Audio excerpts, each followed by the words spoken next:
Alhamdulillahi Rabbil Alameen wassalatu wassalamu ala ashrafil anbiya'i wal mursaleen nabiyyina Muhammadi wa ala alihi wa sahbihi ajma'een. Amma ba'du, assalamu alaikum wa rahmatullahi wa barakatuh, and welcome to another episode of our Fiqh Hour, which is as usual just after 7 p.m., the time it takes to connect everything up, and run till 8 p.m. Alhamdulillah. Sunday is usually a quiet day. Wa alaikum salam. Sunday is usually a quiet day, as I've come to realize. The Markaz Lifta wal Qada has been quiet this today, so I think there's only one question which is outstanding from there, and let's see if we get anything coming in from the various platforms that we are on. Harun seems to be on every platform, mashallah. We just need you to say the same now on Facebook and TikTok, and that's it. You've scored all four. So what we'll do, inshallah, is we will start with the outstanding question. Please do feel free to add your questions now, and as I pick up that question from earlier. So the question that we had was, is it sunnah to walk on the right-hand side at all times, or is this specific to certain occasions? Also, should a different route be used on returning back, or is this exclusive for Eid Salah? So the first question about walking on the right-hand side, then yes, one should make effort to walk on the right-hand side at all times to the best of their ability, unless it is not possible to do so. That would be the most appropriate steps to take. Secondly, with regards to the going to and fro salah, then yes, the hadith is specific to Eid Salah, because it mentions the Prophet ﷺ would take one route, usually the longer of the two routes, to the Eidgah, and then take the other route on the way back. However, some ulama have said that this would also be applicable for the other 5 daily prayers and for Jumu'ah as well. Some disagree. Some say that it has only been recorded from the Prophet ﷺ for Eid Salah. So I don't think there's anything wrong if a person went with the intention to say that they will get chance to other ground to bear witness to them walking to the masjid and back. Of course, if it's going to take you a long time to come back, then it's probably not a good idea to do so. But if it's not going to take too much of a long time, like for example, the masjid that I go to, I can take one route and then use the other route to come back, because it's just a bit like a elongated U shape. So that is possible, but that might not be possible for all masjids. So if it means that it's going to take you a lot longer to get back, then that's probably something that you should avoid doing. Alaikum salam. Will it be sinful to say gosh after saying oh, like oh my gosh, when one uses it as an expression of annoyance or surprise? I've not looked into what gosh stands for. Maybe it stands for something, but it's usually used, like you said correctly, that gosh is usually used for expression of surprise, maybe slight annoyance as well, possibly. So in the general sense, there's no issue. As I said, I've not looked into the root of the phrase, but the way it is used nowadays, the expression that is used nowadays, there should be no harm in using that. I don't know if anybody uses that phrase. I've never heard anyone use that phrase for years. Maybe 20 years ago, 30 years ago, people might use the word gosh, but I've not heard anyone use that phrase, to be honest, in the last 30 odd years or something. And when it was gosh, it was probably used by a teacher during my primary school. So that's going back a bit. So I don't know if it's a phrase that's used nowadays. Okay, people still use it. Okay, I'm surprised at that. I genuinely thought people didn't use it. Oh my gosh. But there you go. Maybe it's the people that I hang around with. They don't use that word. But yeah, okay, fine. As I said, I've not looked into the root of that word. I can do so and find some response whilst we're waiting. Let me just quickly have a look, see if anything comes up in the time we're waiting. Where are we? Oh, that's gone. There you go. Let's put it in here.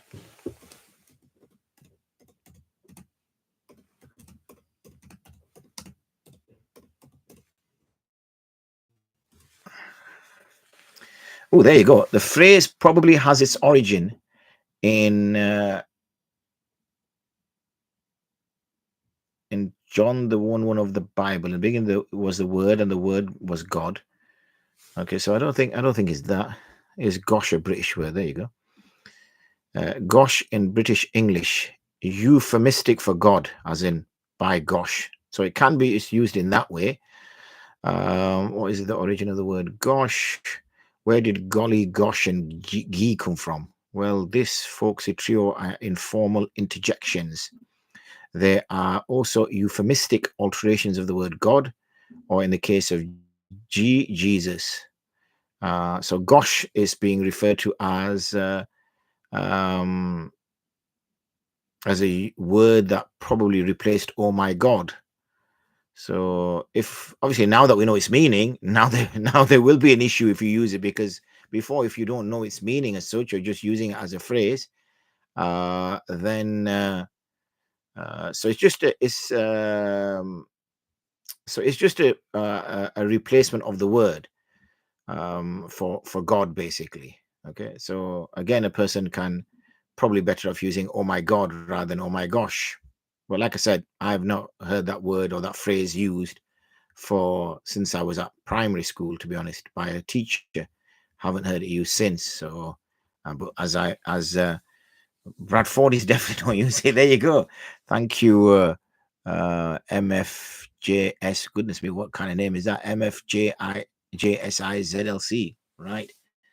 Okay, yeah, Bradford is definitely not use it. So I don't know which city does use it, but definitely not round our ends, as they say. Wa alaikum salam wa rahmatullahi wa barakatuh. Alhamdulillah, all is good, mashallah. Barakallah fiqh. So yeah, so in that case, it's probably better not to use it, because gosh was a phrase that it's like, oh my goodness. The word goodness came as a word to replace the word God, because good is extracted from the word God. So it's better to use oh my God, or oh Allah, or subhanallah, as we're taught. Okay, wa alaikum salam wa rahmatullah. So I think that's that. So as I said, we've got most of the things covered. So inshallah, it's down to you folk now. Otherwise, we're gonna have a very short session. As I said, Sunday tends to be fairly quiet, as I found. Nothing on here. No.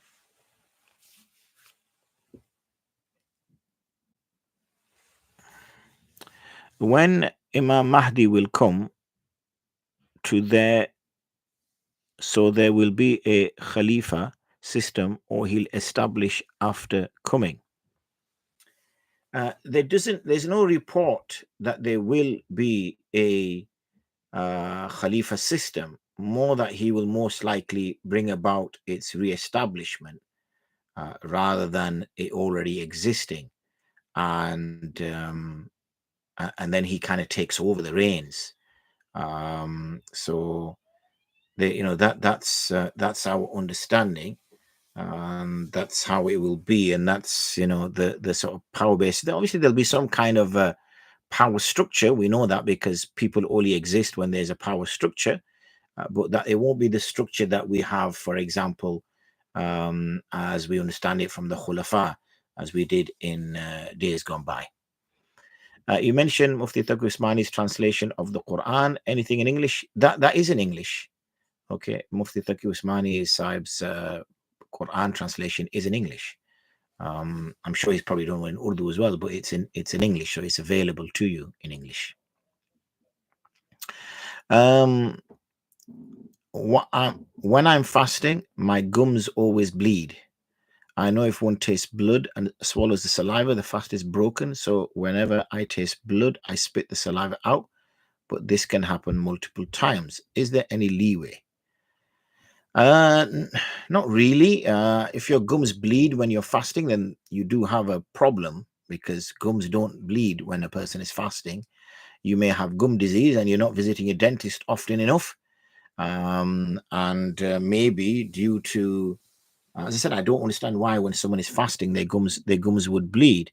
But there may be some kind of medical condition that you're suffering from, and it makes sense to have that checked, especially now with 6 or so weeks to go to Ramadan. So at least you have that that problem solved. Thing is, if you do swallow blood, then that is a nullifier of a fast, because it is even swallowing saliva. Obviously, the little bit of saliva that goes down inadvertently, that's a different thing that we're unaware of. But gathering saliva in one's mouth and swallowing it, and blood is definitely an external body. So that's something that we should be avoiding. Is there any leeway? Not that I can see, really. As I said, the key thing is that you get some kind of medical intervention before Ramadan starts, so this problem doesn't come up. Because, like I said, gums should not bleed normally, unless there is obviously some kind of gum disease. But I still, like as I said, I don't understand what is the cause of gums bleeding when a person is fasting. If anything, you would think that gums would bleed when a person is not fasting, because there's things going in his mouth.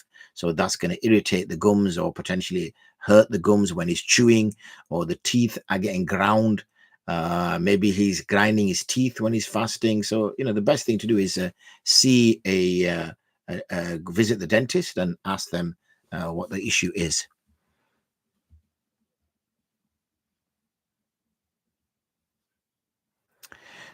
Sheikh, why ulama say that if Fajr is Fard, Jama'a is ongoing, so you can also pray the Sunnah? What I have heard that when it's time for Fard, leave everything and pray your Fard. They only say that in the circumstances when you have sufficient time to complete your Sunnah and then commence and join the Fard Salah. They do not say that if you're going to miss your Fard Salah. They will not say that. They only say that you may do so if you can pray your Sunnah and then join the Fard Salah. Then it's absolutely fine. But if you think by praying your Sunnah you're going to miss the Fard Salah, then you should leave your Sunnah and pray the Fard Salah. So why the question arises is the emphasis put on that Salah. The reason why the emphasis is put on that Salah is because the Sunnah Muakkada of Fajr is a very high level Sunnah. It doesn't, but it almost reaches the level of wujub, of like a witr.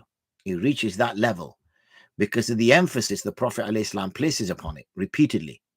So because he places the emphasis on it, however, it does not reach the level of wujub, then this is a very strongly stressed sunnah, which is why we should do it.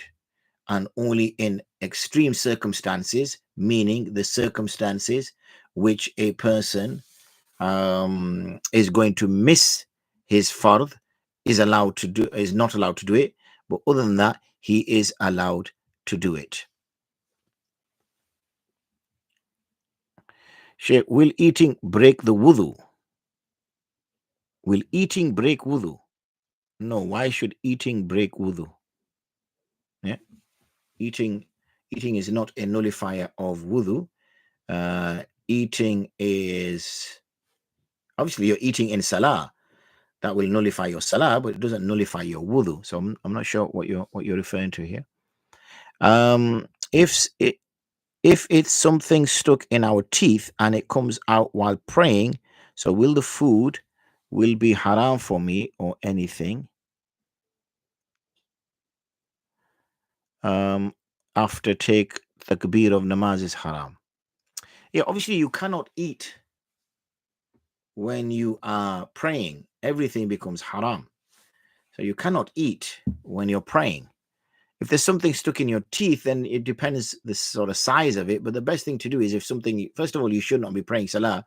This is why we get instructed to rinse our mouths out before we start our salah. We're told to rinse our mouths out to make sure anything that is in our mouth is removed. And there's no chance of anything being impacted. And if there is something, then one is not to eat it and two is not to take it out your mouth. So just leave it wherever it is and pray your salah. Can you tell me the difference between Fard and Wajib? The key difference between Fard and Wajib is the basis of the scripture, meaning on what basis are you determining this thing to be compulsory or obligatory upon you? If there is clear, explicit scriptural evidence, then it becomes Fard. There is no two ways about it. Then it is fard. If there is some I want to say doubt, but the hermeneutical power of the scriptural evidence is less. It is not as strong or clear as the fard. Then you can only determine wujub from it. In reality, practically speaking, there's very little difference in when we practically apply the difference between fard and wajib. We have to pray fard and we have to pray wajib. We have to do fard and we have to do wajib. So practically, it has very little impact. Okay, practically, it has very little impact. But this is mainly based on the type of evidence that has been used to establish this particular act. Will it be sinful or not? It is better to avoid. I said that, sister. So that is an answer. When someone says it is better to avoid, that is an answer. We don't nitpick any further. Once someone gives you an answer, then that's sufficient. What other minor signs of Qiyamah are we now waiting on? And is there an overlap of minor and major, or will minor complete before major starting? When we speak about minor and major, then there are those which are isolated individual acts, and there are those which are over a period of time. So we tend to have the major ones as being sort of isolated, standalone acts, like the appearance of such and such, or the arrival of such and such, or the descension of such and such.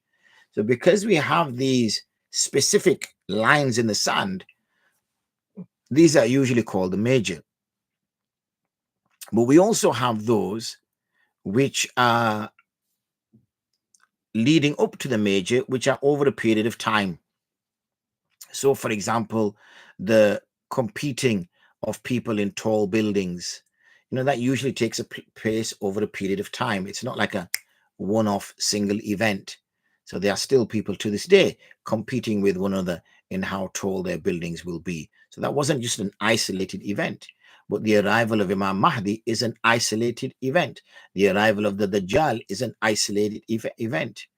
The three fires that gather the people are isolated event. The arrival of the beast is an isolated event. So the major signs are usually isolated events that involve large characters that play a significant part in the end of days. Whereas the minor ones are usually those that build up to it, like the increasing of promiscuity, the increasing of, losing the value of time, the speed of traveling, these things that we see happening over a period of time, because promiscuity, you can't measure that as an isolated event. The way you measure promiscuity is like how we are now compared to 10 years ago, compared to 20 years ago, compared to 50 years ago, compared to 100 years ago. Like there will be lots of killing. So that's not like an isolated event, or killing will increase. So how did killing increase? Well, we look at the killing in the 17th century. We look at killing in the 18th century. We look at killing in the 19th century. And we look at killing in the 20th century. And now we've started the 21st century. If you look, since the history of man, there's been hardly any killing. And then we start to see in the sort of 17th, 18th, 19th, 20th century, you see this exponential growth of killing, and that's carrying on. So that again is measured over a period of time. So the way I see minor signs are those which are over a period of time, whereas major signs are like one-off events that happen and have an impact. Will you please help us understand the moon sighting controversy associated with the start of Ramadan and the start of Shawwal? Wow. Okay, that's a good question to ask when we've got half an hour to spare. So Bismillah, let's start the moon sighting controversy. The moon sighting is not necessarily a controversy. It is unfortunately a situation where we're not leading by ilm, but we're leading by this is the way it used to be. So back in the day, when we first arrived here, the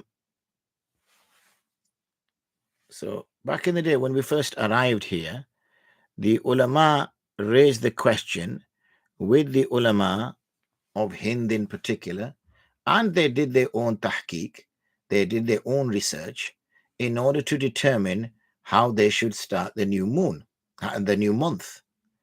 Now, they knew those who'd come from Pakistan, those who'd come from India, those who'd come from Bangladesh in particular, because they were the biggest communities that arrived in this country, that they would have a sighting in their country. So, for example, those Muslims who came from Pakistan, Pakistan has its own independent sighting.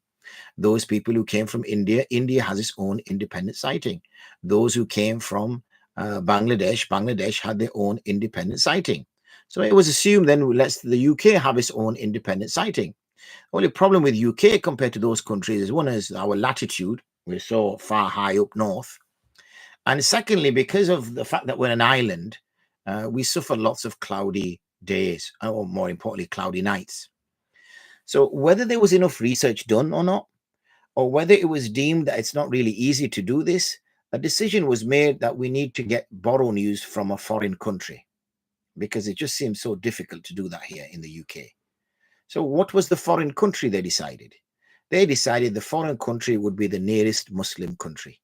The nearest Muslim country was Morocco, and that had a sound system. So therefore, Muslims, when they arrived here, they would go by the sighting in Morocco. And that carried on. That carried on until around the mid-1980s. What happened in the mid-1980s, as you will know, back in the day, we used to have things called fax machines. I don't know if any of you remember what a fax machine is, but if you're my age, you'll know what a fax machine is. If you're considerably younger, you won't know what a fax machine is. Basically, pieces of paper. It was like a printer, and a fax machine in another country would send data across to the fax machine in your country or in your office, and that fax machine would print that message out.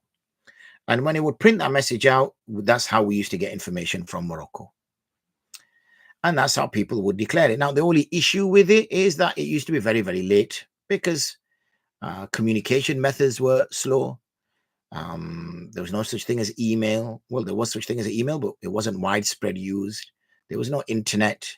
This is the 1980s. Okay, so basically news travels slow. So people would wait nearly till there was no sky dish, no satellite dishes. People did not have them. They only, like I said, there was only like 2 channels, 3 channels on terrestrial TV. And so there was no way of knowing what goes on around the world. And so people would wait till 11 o'clock, as I remember as a young kid. We'd wait till 11 o'clock, 12 o'clock at night before we'd find out that tomorrow is Ramadan or tomorrow is Eid. So people, like answers quickly. One day it so happened in the mid-1980s that the person who looked after the fax machine, he went to see if a fax had arrived, and a fax hadn't arrived as he perceived. So the next day was considered as a day of Ramadan because they thought if it was going to be Eid, we would have got a fax. We don't have a fax, so therefore it is Ramadan tomorrow still. So it must be Eid the next day.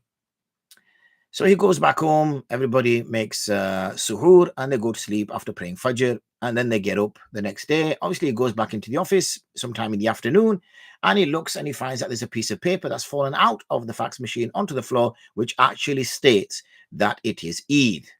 So now this brother's a little bit upset, like, oh, goodness me. Here it is telling us that it is actually Eid. I didn't see this piece of paper that fell on the floor. So as a result, everybody is still fasting today, and it's actually Eid. So he then went back with that information. My apologies, chaps. It's supposed to be Eid. So then it was a big uproar. Awam, playing up, what you guys playing out, this, that, and the other, whatever. So therefore, a message was sent around as quickly as possible that it's actually Eid today. Break your fast. Okay, don't fast. And this became a little bit of an annoyance. So it was decided that what we will do is we will send one of our chaps to perform Umrah or something in Saudi Arabia, because you cannot perform Umrah in Morocco. And that person, we will ring him, and he will ring us, and he will tell us what is going on in Saudi Arabia. So if in Saudi Arabia they are performing Taraweeh, then he will ring us and say, right, guys, tomorrow is still Ramadan because we're going to do Taraweeh. Speak to you later. Assalamu alaikum. We would know straight away because we get a phone call. So we would tell our public that, guess what? It's still Ramadan tomorrow. Carry on. The advantage, obviously, with Saudi Arabia, it's a few hours ahead. So we'll get that news timely as well. And also, it's one of our guys there, and everything is a winner. So everybody thought, yeah, that sounds like a plan. And that's how it was from then onwards. When we became a little bit more religiously literate, we started to do a little bit of research in the 90s and in the noughties. And it kept coming back convincingly that the Saudis were declaring way earlier than everybody else. And the rationale wasn't known why it is that it was before everybody else. Sometimes there was 2 days difference between the declaration made in Saudi compared to the declaration, say, made in Pakistan. And yet Pakistan is closer to Saudi Arabia than England is. So there was a lot of head scratching going on there. What's going on here? How come Pakistan don't see, or India don't see, or Bangladesh don't see the same hilal that Saudi Arabia sees when they're closer together? And yet we are following it when we're like thousands of miles away. But what else can we do? And it was a limited research, limited effort, but everybody was becoming aware of it. And so there was a push again in the noughties in particular to switch again back to Morocco, because now there was such a thing as the internet. There was such a thing as email. There was such a thing as methods of transferring information a lot quicker. And so it was believed that we only moved from Morocco because of the problem of communication. Well, that problem has now disappeared. So once the problem which has made you move has disappeared, then surely, logically, we should now return back to where we used to be. There was also a better effort being made in the UK to go out and sight locally. This was again in the noughties and moving into the 10s, where there was a bit more effort now that actually, who says that it's always cloudy in the UK? Yes, it might be cloudy some months, but is it always cloudy? And so there was more of an, so with the movement within the UK of people wanting to sight locally, and also with the realization now that technology had moved on since the 80s, and now communication was much quicker, there was a significant push and becoming aware of the errors that were coming from Saudi Arabia, and the fact that they don't declare for 8 months at least of the year, if not more, and rather they use a civil calendar, which is called the Qura calendar, which is made for, you know, trains and planes and booking social events and things like that. So it's a civic calendar. Therefore, there seemed too much push now to say, look, let's make this switch back. So what would have been accepted to be a normal conversation and then, yep, fair dues, makes sense, let's do it, turn into a political quagmire, which is why the word controversy comes into this point that Mona Suleiman has mentioned, that the moon sighting controversy, when it shouldn't have been a controversy. And that's when people started to entrench their positions for no reason whatsoever than to entrench their positions.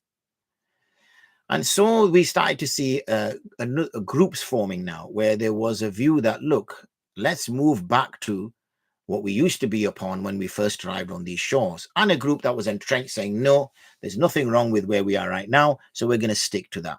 And then you're getting 2 major groups forming, where there was a now saying, let's go with local sighting and Morocco. So we started to get that.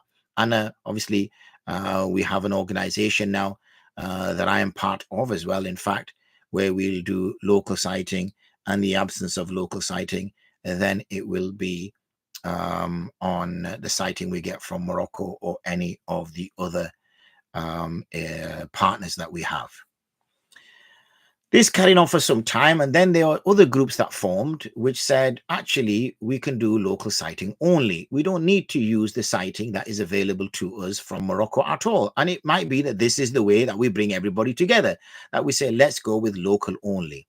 And the argument that was being made was that, oh, those chaps who are going by local and Morocco are actually going by the local, actually going by Moroccan's date rather than the UK date. And that's why they don't sometimes see the moon on the 29th, because they're actually going out on the 28th, which is not sound, which has been proven that it's not sound. But this was the argument that was made. I understand the social argument, if whether I don't agree with the fiqh argument, but I do agree with the social argument that the only way people are going to come out of their entrenched positions is to say, let's go with the UK only. I understand that. Because unfortunately now it's about egos, and to swallow one's pride and say, okay, we've been wrong for the last 15 years or 20 years is sometimes difficult for people. So that might be the most sociable, fair way out of this, okay? But it may not necessarily be the most accurate. So what we have now is these three groups that have formed. When I say three groups, in reality it's two groups, because the so-called, and I call it the so-called local sighting, is not, doesn't have much of a following at all. A handful of people, very few ulama support it. Whereas you would find the more research-focused ulama are of the view of local and then Morocco. And in fact, many who follow the position that Saudi have are only following it because their families are following it. So now it's actually become a public perception of what is right. So now it's the public dictating as to when Eid starts and when Ramadan starts. How does the public dictate? Well, the public dictate because they've got access now to satellite TV, which wasn't the case in the 80s, which wasn't the case in the 90s. Now it's widespread. The one channel that everybody puts on during Ramadan, which may not get any airing throughout of outside of Ramadan, is whichever one on which is the Mecca and Medina, and they'll have that on. So when obviously they see in Mecca that everybody's rushing towards Taraweeh, then they will demand their masjid should also be declaring that it is now Ramadan. They'll say, look, it's Ramadan in Mecca.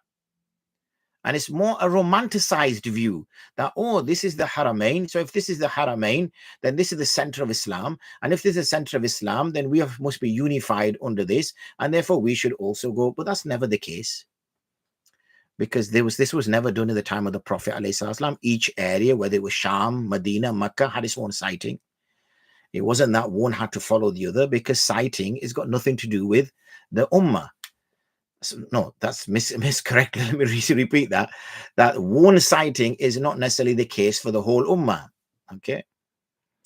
And rather, this is the view, like, for example, we are praying Isha here in the UK. That doesn't mean that everybody also prays Isha. Some people say, yeah, but that's different because we're in different time zones. But the sighting of the moon can also be different depending on when it is that which part of the world you live in. So what I would suggest is that I have detailed videos on this channel, in fact, because it's not fair to do it justice in the 8 minutes that I've spoke to you, because I speak about this for hours. Very detailed. You will see arguments, scientific arguments, fiqh arguments, and also social arguments.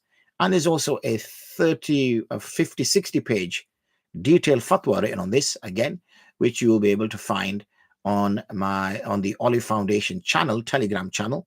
You'll be able to find it on there. So in short, that's where we are right now. Okay. And that's why if you were available about 15 days ago when Rajab started, you would have seen, and I allowed you in, that we were discussing and making the declaration for Rajab. You saw that live. Inshallah, if the time is the same, you will see the declaration of Sha'ban live on this platform.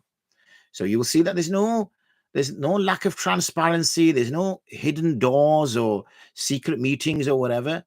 And when we were making the announcement of Rajab, 2 people gave their shahada to us on our shura.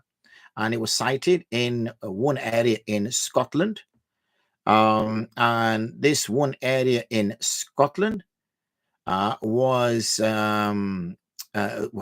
was seen by 2 people, and they gave their shahada to us. Okay, so when they gave their shahada to us, we accepted their shahada. And then it was verified also by our external partners across Africa. And it was also verified by countries to the west of us. So we were pretty sure that this declaration was sound. So we have a pretty fail-proof system, alhamdulillah. We are also members of a group in which it is referred to as the global satellite, global lunar system we have. On this global lunar system, we have the moon sighting committees from Australia all the way across to California. And we are all on this group, and we see declarations being made throughout the day. So obviously Australia is like 12 hours before us, so we see declarations coming. So we know if it's seen in Australia, if it's been seen in New Zealand, if it's been seen in China, if it's been seen in India, if it's been seen in Pakistan, and we go all the way across. And then whether it's been seen in East Africa, whether it's been seen in Central Africa, whether it's been seen in West Africa. We have also partners in Spain, we have partners in Portugal, we have partners in France, obviously we're in the UK, and then across the little pond we have partners in Trinidad, Tobago, we have partners in Brazil, we have partners in the States, in Canada, California. So we can see bang, bang, bang, bang, bang, bang, bang. So what you should see is no sighting, no sighting, no sighting, sighting, sighting, sighting, sighting, sighting, sighting, sighting. But what we do see is no sighting, no sighting, no sighting, no sighting, sighting, no sighting, no sighting, no sighting, no sighting, no sighting, no sighting. So we think, hey, hold on here, something is not right. Across the whole globe, the whole ummah, or those parts of the ummah that are looking for it, nobody has cited it, apart from this one country here that has cited it. And when you look at the procedure that they're using to cite it, okay, then they use CCD. CCD, again, I have a video on here somewhere on CCD. CCD, in a very simplistic way, is like an X-ray. Okay, so light photons come down onto, it's quite complicated, so there's no point giving you a little kind of version of it. Again, watch the video on here. Educate yourselves, people, before this Ramadan starts. Educate yourselves. So at least, mashallah, you know your fasts are getting done properly, and you know your Eid is getting done properly. Anyway, that's nearly 15 minutes worth of explanation. But as we draw closer and closer to Ramadan, please, people, do keep raising it, and we will discuss it, inshallah. On making up all of one's qada salah, does the person become Sahib-e-Tartib? Yes, as I understand it. If a person has owed lots of salahs, meaning they became baligh, and for whatever reason, out of ignorance or laziness or downright, silliness, they did not pray salah, and then Allah blesses them with hidayah, Allah blesses them with ilm in their 20s, say, and they became baligh at 14, and they're now 24, and they realize that I should have prayed salah. They then calculate that, oh, I have missed 10 years of salah. Inna lillah. So I have to pray 10 years worth of Fajr, 10 years worth of Dhuhr, 10 years worth of Asr, 10 years worth of Maghrib, 10 years worth of Isha, 10 years worth of Witr. And they spend the next 5 years praying the qada salahs, the salahs which are becoming compulsory upon them, and they're also praying the qada salahs. So by the time they hit 30, they have not only been praying regularly since 24, 25, but they've also made up the 10 years that they missed. They are now what's referred to as Sahib-e-Tartib. Sahib-e-Tartib is one of the most honorable state. I know people think Maulana is an honorable state, Mufti is an honorable state, Hafiz is an honorable state, Qadi is an honorable state, Shaykh is an honorable state. But to be honest, being Sahib-e-Tartib is one of the most, it's up there. Because you are somebody who does not owe a single salah. That is unique, because there are not that many people now. It used to be something which was quite common, but there are not that many people now that are what we call Sahib-e-Tartib. Okay.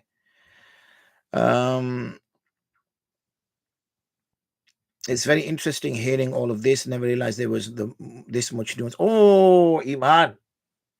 That's why when people talk, they don't know what they're talking about. And it's very frustrating when we hear people talking when they don't know what they're talking about. But that's the way the world goes now, isn't it? People talk when they don't know what they're talking about. And you find that the people who do know what they're talking about don't talk, because they only talk when they're asked to talk. They don't talk for no reason. An empty vessel makes the loudest noise, man. Always remember that. Empty vessel makes the loudest noise. So there is so much to it. It's absolutely remarkable, the science behind it. There's so much to it. As I said, please do take some time out and read that paper. It's on the Olive Foundation Telegram channel. You can find the Olive Foundation Telegram channel by Googling it. And when you Google it, you can join it. you need the Telegram app. And once you join it, you can search the channel. That's the beauty of that channel compared to a WhatsApp group. WhatsApp group, you cannot search any of the history after you've joined it. But a Telegram channel, you can search the history even if you join it now. And it's been running, alhamdulillah, since about 2018 or 17 or something like that. It's been running for nearly 6 years, alhamdulillah. So all you have to do is just search it and it will come up and you can read it. And now is the time to educate yourself, especially with Ramadan around the corner. You are responsible for your wife. You are responsible for your children. I have a thick beard. Around the hair of the cheeks, I can see the skin underneath the beard as is. When I dig into the hair on my jawbone, I can see skin, but not when left as is. Do I need to ensure that water reaches the skin underneath the beard, or can I just wipe a wet hand over it during wudu? Yeah, depends. I've got a fairly thick beard, okay? You might just about see some skin under here.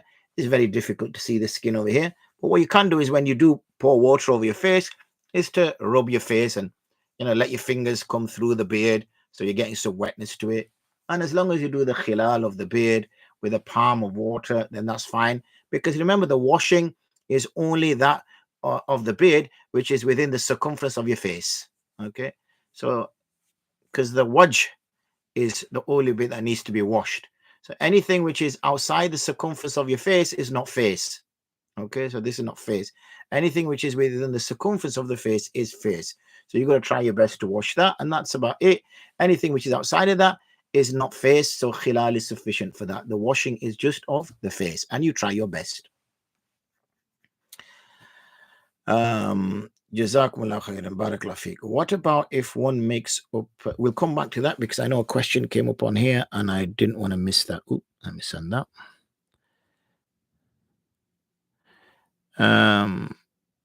Sheikh, if calling a dead person to help shirk, if yes, so what type of shirk is it? Well, I guess it's the worst type of shirk. Why would you call on a dead person to help you? That person is dead. You can only call on Allah to help you. So therefore, it is a pretty bad form of shirk. I wasn't able to find the answer. If a hat is covering your forehead, will it affect the validity of salah? Is it makruh to do wudu in a standing position? Yeah, we did answer this before, Muhammad. But basically, you need to keep at least some part of the forehead should touch the ground when you're making sajda. Obviously, if I have a hat like this, which is quite thick, and I try to make sajda now, then this will act as a barrier and it won't allow any of my face to touch the ground. In fact, my nose may just about touch the ground. So obviously my sajda is not getting done. So you need to make sure that it does. If it's a thin hat and I can feel the pressure of it's like, if I was to make sajda and it was just my sleeve, I would be able to feel the pressure of the table or the floor under my sleeve because the sleeve doesn't prevent anything. But if I have something quite as thick like this hat, now you see I can't feel really my fingers pressing down. When I have this, I can feel my fingers pressing on my forehead. So this is not really acting as a barrier. But this, I can't feel my fingers prodding now. I can feel the hat pushing against my forehead, but I can't feel the fingers prodding. So we just need to be careful to avoid that. Is it makruh to do wudu in a standing position? It would depend if it's practically possible to do wudu in a seated position. Most of us, if we make wudu at home, then we're making wudu from a sink basin. And it's not possible to sit, at a sink basin. On the other hand, if we have the ability to sit, then yes, it is sunnah to sit. We should not stand. We should sit and make wudu, preferably facing the qibla. That's the method we're taught. But like I said, the majority of the time, those who make wudu at home rather than making wudu in the masjid, because if you are going to the masjid from home, make wudu at home. Why would you use the masjid's water? Why would you're better walking in the state of wudu. That is far better to you than to do it in the masjid.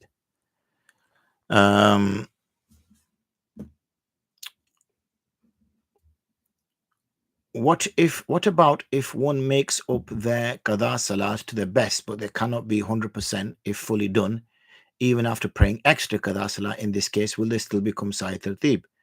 Yes, because as I hope you've learned throughout my lessons, You can only be accountable to the best of your ability. So if I say something like that once, then that's it.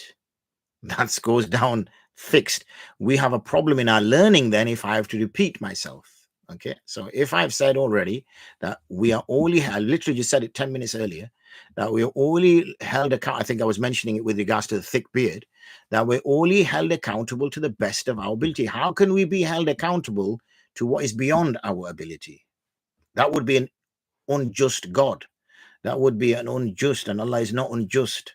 So to the best of our ability, do not make, Allah has not made the deen difficult upon you, so do not make the deen difficult upon you. Don't be like Bani Israel. When Bani Israel were told to slaughter a cow, they started being pedantic. Oh, what type of cow? Or how old should the cow be? Should it be a cow that works in the field, or should it be a cow that doesn't work in the field? How old should it be? What color should it be?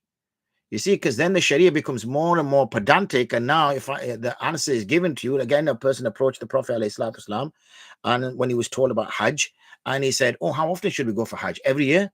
Should we go every year? Should we go every year?" So the Prophet ﷺ, if I said yes, would you be able to go every year? So this is also a part learning about Deen in the adab of asking questions. That when we understand that we are only held accountable to the best of our ability, then to become pedantic, we're doing something which is contrary to the deen. That is sinful. That I will tell you, that is sinful. So we shouldn't be doing that. We should be only asking that which is. Now, if somebody has made up their qada salahs to the best of their ability, then how can they do more than that? How can you do more than the best of your ability? You know, how do you do that? If something is to the best of your ability, how can you do more than the best of your ability? Especially if they've prayed extra qada salahs, knowing that these qada salahs are extra. What else could this person do? Backflip 10 times? I don't know, jump off his roof and land on his feet? What else is this person going to do? So think about it when we're putting questions out. Akal ko istemal karna hai. We have to think that what else can this person do? Okay. Barakallah fiqh. Does one have to rub their eyebrows during wudu? Again, Isa, it depends how thick the wudu is, thick the eyebrows are. Usually, eyebrows are usually fairly thin, and you put water on, they're gonna get wet. Okay, so it goes to the skin quite quickly. I guess if you have big thick eyebrows that come out all the way here, then yeah, it might be a little bit difficult, but usually eyebrows are pretty thin. For Fajr, do we take 18 degrees? And for Maghrib, do we take a Shafaq al-Ahmar or Abyad? Maghrib? No, for Maghrib, we take sunset. There's nothing to do with Shafaq. Shafaq is for Isha, not for Maghrib. Maghrib is Waqtul Ghurub, yani the time the sun sets. The sunset is the time we take from the HMNAO, and we add about 5 minutes to it. Again, I have a detailed paper on the Wifaq al-Ulama page as to why we add 5 minutes to Maghrib Salah. And that's all to do with refraction. Okay, that's all to do with refraction, which those of you who studied science at school or anything beyond will know exactly what refraction is. So again, I advise you to please read that paper. I want you to educate yourselves. As much as it's fun asking the questions and getting the answers, you want to educate yourself so you can then propagate this information to others. The only way I'm going to get my sadaqah jariyah is if you're giving these answers to other people. Otherwise, my sadaqah jariyah just stops with you. What kind of a jariyah is that? Jariyah means for it to flow. So what are you going to flow? If you now take this information to those around you, you can do this in a number of ways. You can share these videos. That's one way you can get sawab as well. Otherwise, you're not getting any sawab. You're getting a little bit sawab for listening, but you want more sawab, you share the videos. Similarly, you invite people to join the various handles, the YouTube, the Instagram, the Facebook, or the TikTok, whatever it is. And therefore you will get ajr, and this is where the sadaqah jariyah continues to flow. Are sealskin socks acceptable for wiping on? I answered this question, Maulana Suleiman, the last time you asked me that, and I said, please read my paper on the hoofs or the equivalent and wiping on, and see if I did research on sealskins socks, because I actually walked in normal socks for a mile.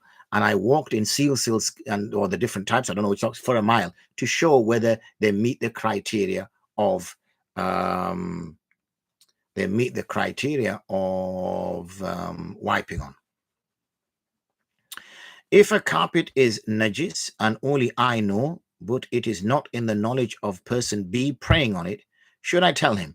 Or would it be pure from his perspective as he assumed it to be pure by default? It was pure by him as his perspective, but you know better. So collectively now, the ilm is that you know it to be impure. So you need to now mention it to him that is impure. This is like, for example, I do not know which direction Qibla is in. So I come and I pray Salah and you tell me I'm at your house, Isa, you've invited me for a big dawat and I'm sat there and I'm eating the starters. And then I went on to the main dish and then I ate loads of food and my stomach is exploding and my waistcoat is exploding because Isa and his family have put so much food banquet out for me. And I have all these desserts and I'm eating so much. My belly is popping. And then I remember Allah, alhamdulillah, to do some shukr. So I said, oh, Isa, I forgot. I need to pray my salah. May I use a room to pray my salah in? And you say, yes, Mufti Sahib, you can. Just go to the top of the stairs and pray in that room. So I said, okay, fine. Which direction is your qibla? And you say, oh, towards the wardrobe. So I say, okay, thank you. So I go upstairs, walking very carefully because I've eaten so much. I don't want to spew it up. And I walk up the stairs and I go into the room that Isa told me to go into. And I see two wardrobes. I see one wardrobe there and I see one wardrobe there. So I'm thinking, I don't want to go back downstairs and disturb Isa again. Which wardrobe was he referring to?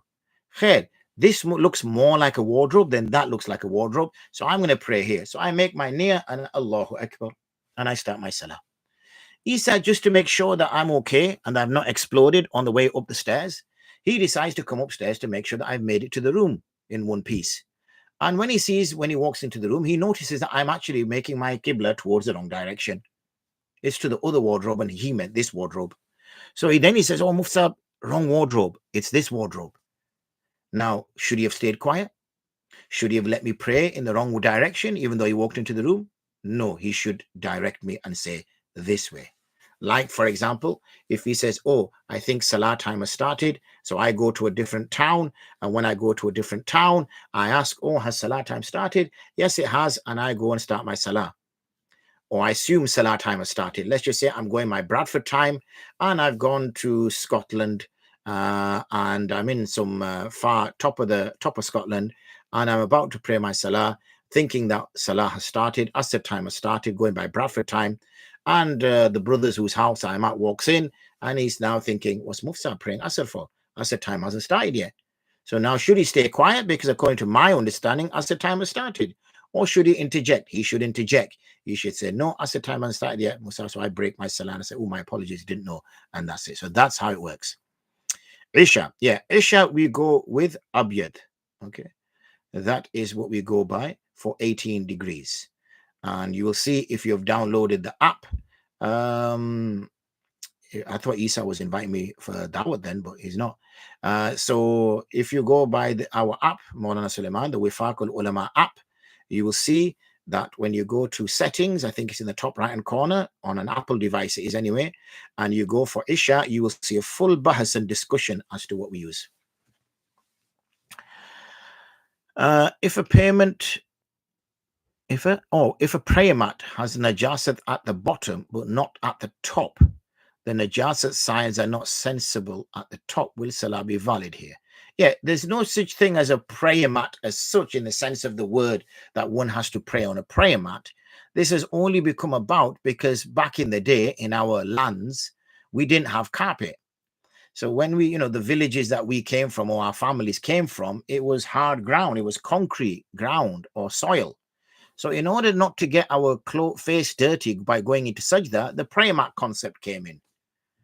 Okay. Then when we moved to the UK, the prayer mat come here. So I see people, mashallah, who take their shoes off in the house and then need a prayer mat to pray. Your carpet is pure. If you don't wear shoes and your baby doesn't urinate or defecate everywhere, then the carpet is clean. And if the carpet is clean, you placed it. You don't need a prayer mat in order to pray on it. This prayer mat is only required because obviously the ground is hard and your face will get. So the Prophet ﷺ, when he had a prayer mat, it was pretty much the size of a face cloth. Okay. And that was only because to avoid the face getting muddy because the ground was soily. We know that because one of the companions, when he discusses about when the night of power was, he mentions that the Prophet ﷺ's face had water dripping on it because of the gaps in the palm tree leaves roof, and also he had mud on his forehead because they made sajda on the mud, on the soil.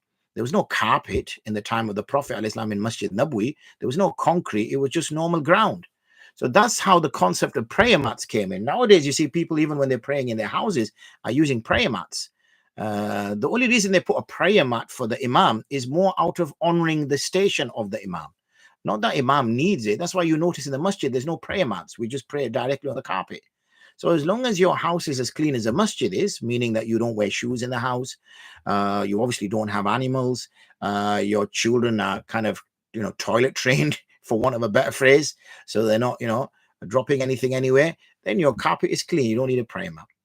So ignore the concept. Where you are stood, where you are making sujood, if that is clean, then the salah is valid, which I'm assuming that is the case there. And I think that just about covers it. Shaykh Habeel killed Kabeel, so are we all the sons of Kabeel, the killer? I'll let you look into that, Mr. Sahib Khan, if we are all the sons of Kabeel. Can we pray salah on a bed? No, because it is not hard. The thing you pray on must be hard to make sajda upon. I just discussed in great detail about the sajda. Okay, alhamdulillah, we have come to the end of our session. As said, 8 p.m. We will be, inshallah, back tomorrow, same time, same place. Yeah, I did that, Suhaib. I do that sometimes just to keep you on your toes. I answer like 15 of your questions, Suhaib. This is not called Fiqhour for Suhaib Khan, is it? Is that what this is called? I don't think it's called that. It's called Fiqhour or Fiqhour. So it's for everybody. So inshallah, there's more time for you tomorrow, sir. So tomorrow, inshallah, same time, same place. Till then, wa akhiru da'wana and alhamdulillahi rabbil alameen. Assalamu alaikum wa rahmatullahi wa barakatuh.